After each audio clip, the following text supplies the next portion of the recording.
பேர் இவ்வளோ சக்யூலன்ஸ் வச்சுருக்கீங்க, இதுக்கு எப்படி வாட்டரிங் கொடுக்குறீங்க, அதை கொஞ்சம் காமிங்க அப்படின்னு சொன்னீங்க. இந்த வீடியோவில் கேக்டஸ்க்கும் சக்யூலண்ட்டுக்கும் எந்த மாதிரி வாட்டரிங் கொடுக்கணும், எந்த மாதிரி சக்யூலண்ட்டுக்கு எந்த மாதிரி கொடுக்கணும் அப்படிங்கிறத இந்த வீடியோவில் பார்க்கலாம். கேக்டஸ் அண்ட் சக்யூலண்ட்டுக்கு வாட்டரிங் கொடுக்குறக்கு நான் எப்போதுமே ஸ்ப்ரிங்க்லர் மெத்தடு தாங்க யூஸ் பண்ணுவேன்.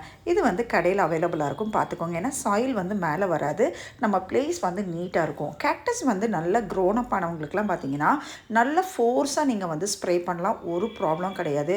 பிகாஸ் அவங்க வாட்டரை நல்லா அப்சர்வ் பண்ணிட்டு 2 வீக்ஸ்க்கு அவங்களுக்கு வாட்டரே தேவைப்படாது. ரொம்ப பிகினர் ஸ்டேஜில் இருக்கிற கேக்டஸ்க்கு மட்டும் கொஞ்சம் ஸ்லோவாக ரொம்ப கேர்ஃபுல்லாக இருக்கிறது எக்கிவேரியா வெரைட்டி தாங்க.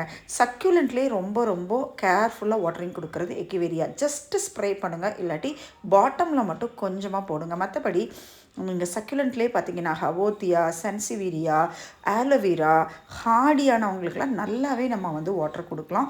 கொஞ்சம் சீட்லிங்காக இருக்கிறவங்களுக்கு மட்டும் ஸ்லோவாக கொடுக்கணும்.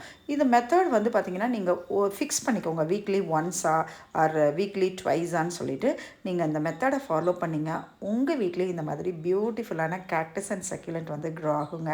சக்யூலண்ட்லேயே ரொம்ப ஹார்டி வெரைட்டிஸ்லாம் பார்த்தீங்கன்னா நல்ல ஃபோர்ஸாகவே நீங்கள் வந்து வாட்டர் கொடுக்கலாம், சூப்பராக என்ஜாய் பண்ணுவாங்க. எக்கிவேரியாவில் மட்டும் வாட்டர் மேலே இல்லாமல் பார்த்துக்கோங்க. அதே மாதிரி சிண்டர் யூஸ் பண்ணிங்க அப்படின்னா உங்களுக்கு வந்து வாட்டர் கீழே வந்து விழுகாது.